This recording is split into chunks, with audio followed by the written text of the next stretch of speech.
Welcome to Off the Page, the show where we talk with Colorado authors to get the story behind the story. I'm Stacy McKenzie, a librarian here at Mamie Doud Eisenhower Public Library in Broomfield. And today I have Laurel McHargue with me, also known as Leadville Laurel. Hi, Laurel. How are you? Hi, I am just dandy, and thank you so much for what you do for local authors. I really appreciate it. You bet. I have so much fun with this job, and I have so much fun having local authors on.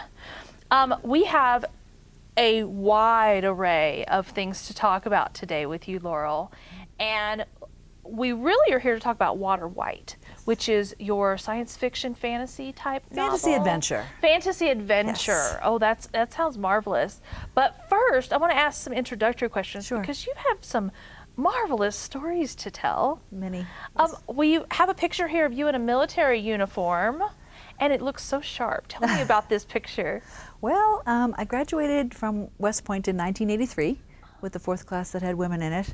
After spending 3 semesters at Smith College, a women's college in Massachusetts, decided I wanted an even greater challenge. So that was an amazing experience, and I did 9 years active duty after I graduated and 3 years in the reserves, and then resigned to raise our sons. And then I went from raising my sons to teaching in the public school system. And then one day I decided to become an author. But the West Point experience was amazing and really helped make me the person I am today, I believe. And I have not written those books yet. Yes. Oh, yes. About my time there. A whole nother set of books for that time. Yes. I have to ask you one more question about West Point because it's such an iconic thing to have graduated from West Point and then also be a woman who's graduated from West Point. Do you feel like what got you to West Point was being special on the way getting to West Point? Or do you think you've made more changes to your life because of West Point? Yes and yes. Yes. Okay. While I was at Smith, my mom, who worked in the main office of the high school, got a call from the director of admissions looking for some boys transcript, and my mom said that, well, the guidance counselor wasn't in, but she had a couple of girls still in school, and one was at Smith, and he said, oh, Smith's a good prep school for West Point. And my mother thought that was funny, and so did my father. And at the time, they didn't know that I was thinking about making a change, so that triggered my decision to go there. And I had done well in school, and yeah, was just looking for a challenge. So it challenged me across the board, academically, physically, mentally, emotionally. Oh, that's and exciting. Yeah, when you're raised in a family where your parents tell you you can be whatever you want to be when you grow up, you just take that for granted that you can be. But I realized that I hadn't tested myself across the board, and I didn't really know. So and it tested me. Yes, I was going to say, was that the test you thought it would be? It was more than the test I thought it would Yeah. be, yes. It was wonderful. I've heard that people who graduate West Point often love to visit with each other and keep in touch. It's a family. A real family. Yeah. That's important. When you're in the military, you have instant family everywhere you go. It's pretty amazing. So after West Point, and after you did your military service, you decided to become a teacher. Yes. What made you decide on that? As you would think of that as maybe a less adventuresome job? Well, I resigned from the military at West Point. I was supposed to teach English at the academy, and my oldest son, Nick, was only 1, and he was so cute. And I really decided that I needed to make a decision between a military career and raising my son, and I wanted another child too. So I had my master's degree in English, and then I volunteered in my kids' schools for several years and coached Odyssey of the Mind and Destination Imagination. Yes. And I loved working with the kids, and so I just decided it was a natural progression to teach. And what inspired you to write this first book called Miss ? Which is about your teaching experiences? Well, I threatened my 7th grade English students that someday I would write a story about my year with them. It was my first year teaching 7th grade English in a school that ultimately closed. And I was a little surprised by the classroom experience, and because I like to write, and I've often journaled to offload emotions and things. Right. I journaled my whole first year there, and about a few years ago, a friend of mine suggested that I do National Novel Writing Month with her. Oh. Stephanie. Stephanie, thanks a lot, Stephanie. She walked into my writing group and she said, "Who's going to do NaNoWriMo with me?" Yeah. And we all looked at her like she had three heads. Yes. We didn't know what it was. And when she explained that it was the month of November, a personal challenge to write 50,000 words in 30 days, we looked at her like she had five heads. Yes. And Sounds and then incredible. it was. And then October 30th, my competitive spirit kicked in a little bit because I knew she was doing it. And I decided on October 31st that I would do it, but I wasn't sure what I would write because I didn't know I'd be writing a novel. And then I remembered my journals from that first year and I thought, ooh, perfect. I could use those journals and fictionalize my account and make me young and single, and so I could throw a little romance in there. But for the most part, the classroom experience that's in Miss was right out of my experiences. And it's Miss because that's what the students typically call female teachers. Yes. Miss, and you hear Miss all the time, so it had to be the title. Well, tell me about one of the stories. This book is, there's some things in there that people might think are fiction, but that are actually right from your journals. What are some of those stories? Yes, well, there was one that makes me cry every time I read it still. I tried a disciplinary technique that was suggested to me from someone in a really, really successful school district, that if a child was disruptive in class, stop the class, have them call home right there on their phone right in class. And so I thought, well, if it works. And so I asked this girl to call home, and she looked horrified and started crying, actually. And I had her, I was going to stick to the technique, and I had her step out into the hallway, and so I had the class do something, and I walked out into the hallway just as I heard her say, "But Mom doesn't want me either." And I lost it that day. Oh, yes. I really did. It was a rough school to work in, and the kids needed so much more than learning where to put a period at the end of a sentence. But there are a lot of funny things too, ridiculous things. The day I decided to teach them that I wanted sentences more complex than the ones I read in my Dick and Jane books growing up. Yes. And so I had a copy of Fun with Dick and Jane. And oh my goodness, I hadn't previewed what I was reading. And I started with, see Dick, see Jane, and the next chapter was Big and Small. Yes. Well, first of all, even just by saying Dick and Jane, the kids were laughing because, and then I had to tell them that, Richard was a common name. And Exactly. so we started with that, and they were rolling on the floor, and I was laughing so hard I was crying. Oh, that's great. And the class was just, that was pretty much. And were you trying to maintain the composure and pretend like nothing was There was wrong? no way I could, because I was reading it thinking, what am I doing? Why didn't I read this chapter first? Oh, that's great. But I think I made my point of more complex sentences than So is your book trying to help new teachers with what to do or what not to do in some instances? I would say it's a validation of what they are probably experiencing, and they might be thinking that they're the only ones having a really tough time. I'm a resigned major from the Army, and I really thought teaching 7th grade English, how hard could that be? Oh, very hard. Very hard. Very hard.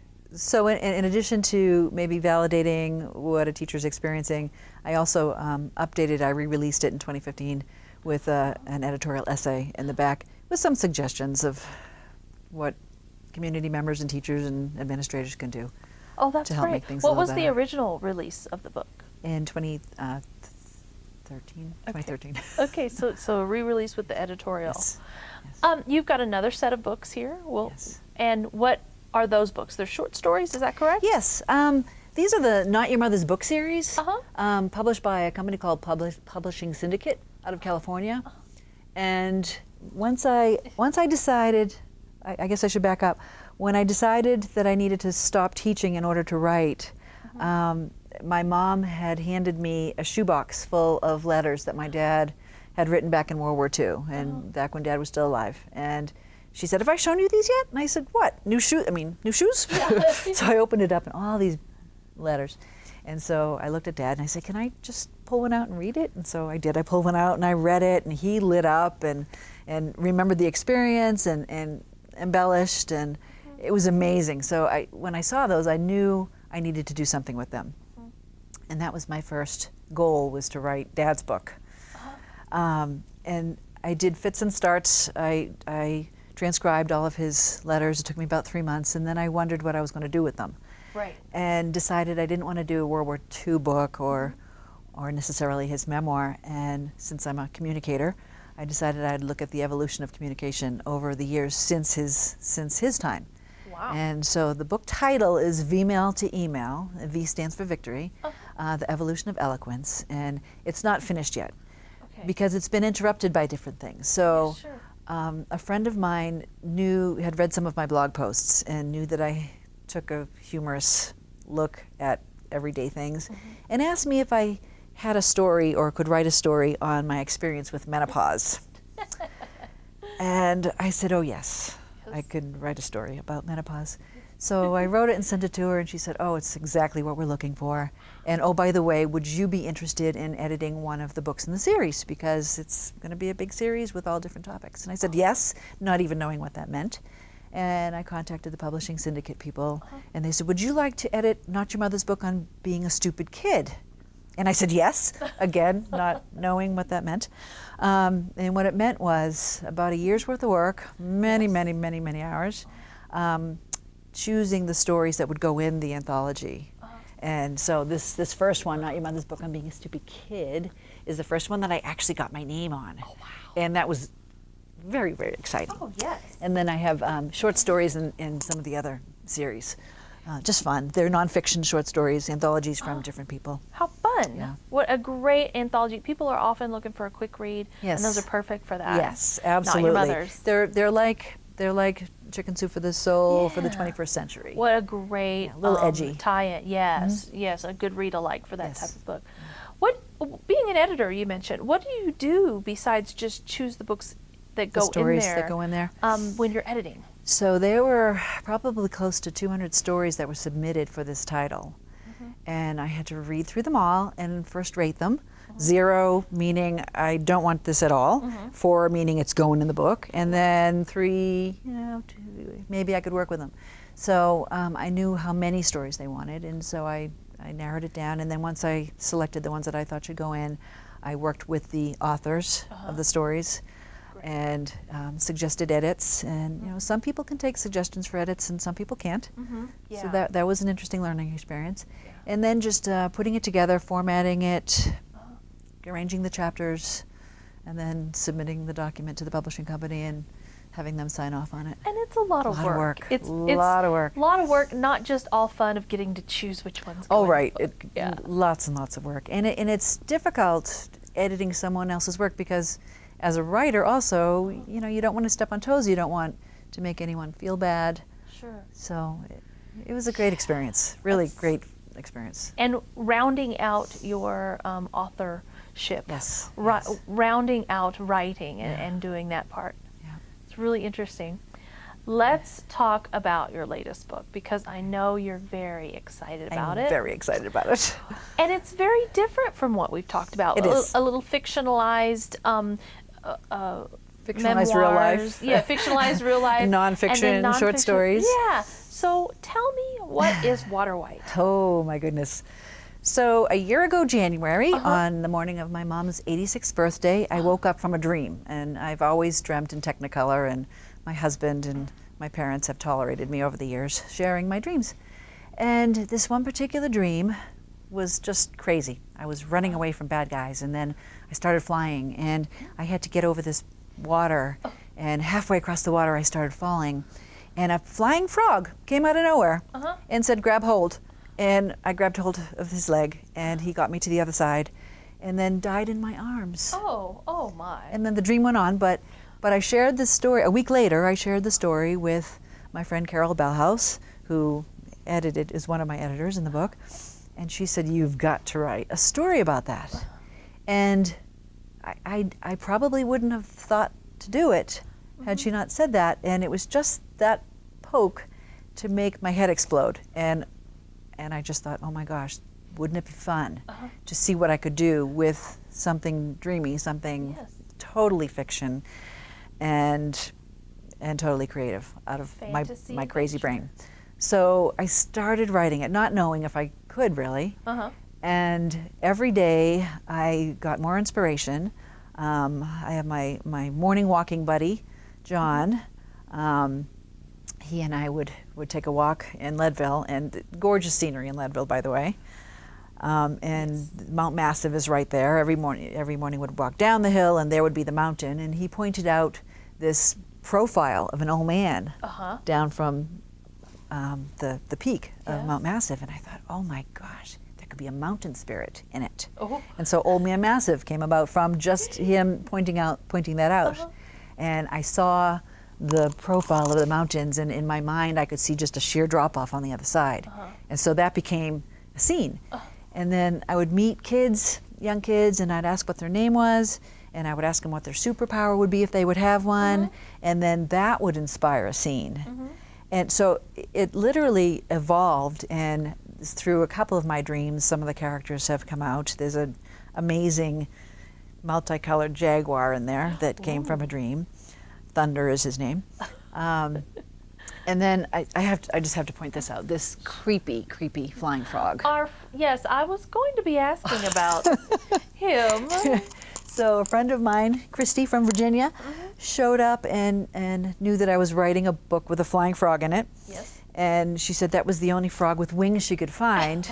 And I was looking at it thinking, oh. And there's a shapeshifter in the book, the bad guy, who is out to kill the Celeste, our protagonist.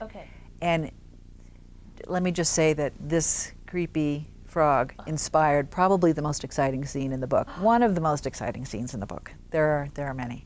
I love the creepy frog. Yes, yes. Oh, I know.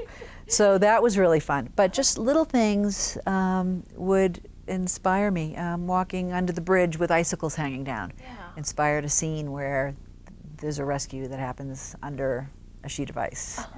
Wow. Yeah, so it's been fun. Your descriptions are so vivid and exciting. I can't wait to finish the book. Thank you. Oh my gosh, it sounds marvelous. And I've already started book 2. Oh my gosh. So as a series? Yes. This is when you put book 1 of the Waterwight series on your title page. You have to make a series. So that's book 1. Yes. So at what point in the process do you know you're going to do a series? Well, I first thought that this one book was going to be a trilogy. And by the time I finished what would have been book 2, it was too short for a standalone book. So at that point I decided, let's make it one book with 3 parts. So I took a risk, I know, with the way I laid it out. The first part is all told from the perspective of Celeste, our protagonist. But at the end of part 1, she ends up in a very different place from where she needs to be. And so book 2, part 2, alternates back and forth between her perspective and the bad guy's perspective. Until they get close at the end of part 2. And then part 3 is the finale as told from all the main characters' perspectives. Wow. So it's set up kind of like a puzzle, and there's puzzle symbolism in there too, which makes it kind of fun. And it doesn't answer all the questions. So when I got to the end, I knew that there was a whole new world that the characters were going to go into after this. Wow. Yeah. The complexity is really intriguing. It's kind of blowing me away. Because the ideas just keep coming, and I really never thought I'd write fantasy adventure. Yeah. It's so much fun. It seems so different because anything goes, right? Anything goes. A little bit. Yeah, I mean there are some rules, but and I have some different languages in there. I have French. The frog is French. One of my friends, Carol told me I couldn't have a French frog, and I said, well, he has to be. So he's French. There's a Hispanic girl. There's a Japanese girl. So in the back of it, I actually beta tested book part 1 with a group of 5th and 6th graders in my school district, and had some great feedback from them. Some of them were excited that they were challenging words. Yeah. And my son Nick suggested maybe having a glossary in the back. Oh. So I put Jude Hill, who was at the time 11 years old, started me with a glossary with words that she found, and I took that and expanded it. That's marvelous. And then I've got, you know exactly what words. Yeah, and I've got some discussion questions for classroom in there too. So this could be used right in the classroom today. Right in the classroom today. Yes, today. Yeah. So our Celeste is our protagonist. Yes. And that's who we see on the cover. Yes. What the heck is Waterwight? Oh my goodness. So I was trying to come up with a title for it, and I knew that water had to be in the title. And my two editor friends, Stephanie Spong and Carol Bellhouse, and I treat ourselves about once every 6 weeks or so to Cottonwood Hot Springs. We would go and just soak and get inspired and bounce ideas off one another. And I didn't have the title quite yet, and Carol knew that I liked one-word titles, right, Miss? So she said, maybe just make up something with the word water in it. And so for the next hour and a half, we tossed around words that you could mix with water, and nothing stuck. So we went to dinner after our soak, and she was sitting across the table from me, and she looked at me and she said, I have to tell you this. I keep hearing this word, so I just have to say it. And I said, what? And she said, Waterwight. And I looked at her like, okay. And it didn't really dawn on me. And our friend Stephanie said, well, how do you spell white? Yes. And Carol said, I don't know, I'm just hearing the word, Waterwight. And Stephanie said, do you mean W-I-G-H-T, like a spirit or a creature? Or and I got goosebumps, and I said, oh my gosh, that's the title of my book. Because there's something in the water. So the basic storyline is 14-ish-year-old orphan. No one is talking about the event that left her and so many others homeless. Okay. And the world threatened by this expanding body of stinking, oozy, silvery pink water. Oh my. And she leaves the home and is told that she's the key to stopping it. But she has no idea why, and she develops powers along the way and meets some animals she can communicate with, and then the mountain spirit, and then finds out that she's being chased by the shapeshifter who wants her dead, doesn't want her accomplishing her mission. Wow. So, yeah. Wow. That's fun. I am impressed with the story and also the title, and I'm really impressed by the artwork on the cover. Ooh. That cover is really beautiful and draws you in. Can you tell me about how you came up with such a beautiful cover? Yes, and this is funny. When I worked with uploading to CreateSpace, where you can publish yourself. I have my own company called Alpha Peak as my publishing imprint, and when you upload your file, before you say yes, people can start buying it, they suggest that you purchase a proof copy. Yeah. So I didn't have the cover design yet, but I had sketched just a silly little kind of a crazy cover, just doodling, and I uploaded that just so that when I got my proof copy, since I didn't have the cover yet, I'd have something on the cover, right? So, and this goes to the idea that people do judge books by their covers. So a friend of mine, Tonya Hance, mentors a 12-year-old girl, Natalia, who she thought might be interested in the story. And so I said, well, give her this and see if she's interested in it. Yeah.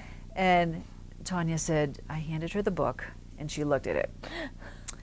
And she said, really? And she wasn't going to read it. Yeah.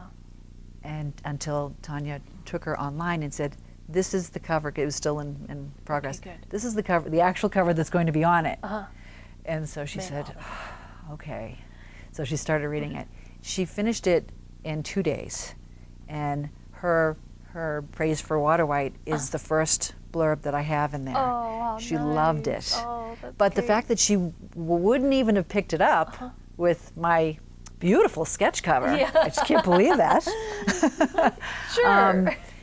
So it really, So anyway, my friend Stephanie had used a service called 99designs.com, and you put up your brief on what your story is and some things that you might want to see in the book, and she ended up with this gorgeous cover for a book that she published for $299. And what happens is you put it up there and you pay, and then people from around the world compete to design your cover. And they do it in 2 4-day increments. So the first 4-day increment, people submit the covers online and you look at them, and then you narrow it down to a couple of finalists, and then the second 4-day period you work with the finalists, and you tell them, you know, tweak this, take this out. She needs to have a green scarf hanging down her back. The mountain needs to be reclining. And they work with you, and then you pick a winner, and they get paid, and you get all the files for your novel, and it's. That's fast. It's really fast. Yes, I believe you mentioned that today on your way to the show, you were sort of doing some marketing. Yes. All right. Tell me about your marketing. Here's my tip to new authors, because indie authors have to do all the work themselves. And especially now with some of the bigger publishing companies merging, it's making it even more difficult for us to get seen. Right. And anyone can get a book up there.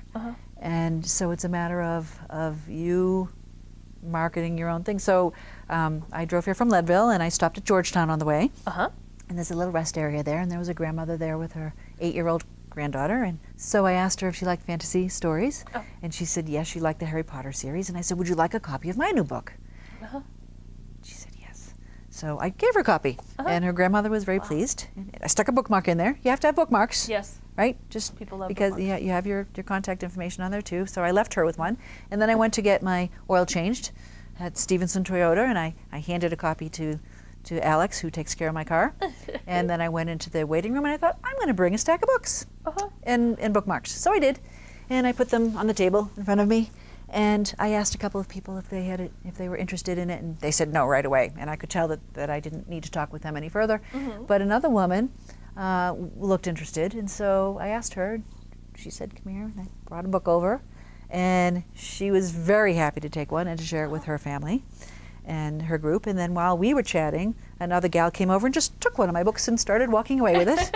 And I asked her if she was interested, and she said, "Are you the author?" And I said, "Yes." And she insisted on paying me for it, which I was just going to give it to her, but she insisted. So she was very excited. Yes. Yeah, and then wherever you go, if you have the materials, and I'm a believer in getting your work out there. Yeah. And you know, indie authors. Yes. We don't do this to get rich. I'm not doing it to get rich. Although if someone wants to make a movie of Waterwight, I'd help. That would help. That would help. Yeah. Sure. But to get the response from people is very, very rewarding. I am just so happy to have you on the show. We could probably do another couple more shows about all the wonderful things that you brought with us, but I really can't wait to read Waterwight. That's very exciting to me. Thank you. And my goal is to have book 2 done by the end of this year. Just tell me I can't. You can't do it? Don't tell me I can't. Don't tell me I can't. Challenge accepted. Yes, challenge accepted. That is so exciting that there's another one coming, because so many people love when they get done with a great book to have another one waiting for them. So we'll be looking for that. Laurel, thank you so much. I'm sorry, Leadville Laurel, thank you so much for being on the show. Thank you. This was fun. It's been a pleasure. I'd like to thank Laurel McHargue for being on the show today and talking about all of her wonderful books, especially Waterwight. Check your local library for all of the books that we've talked about on today's show, and join us for more next time on Off the Page.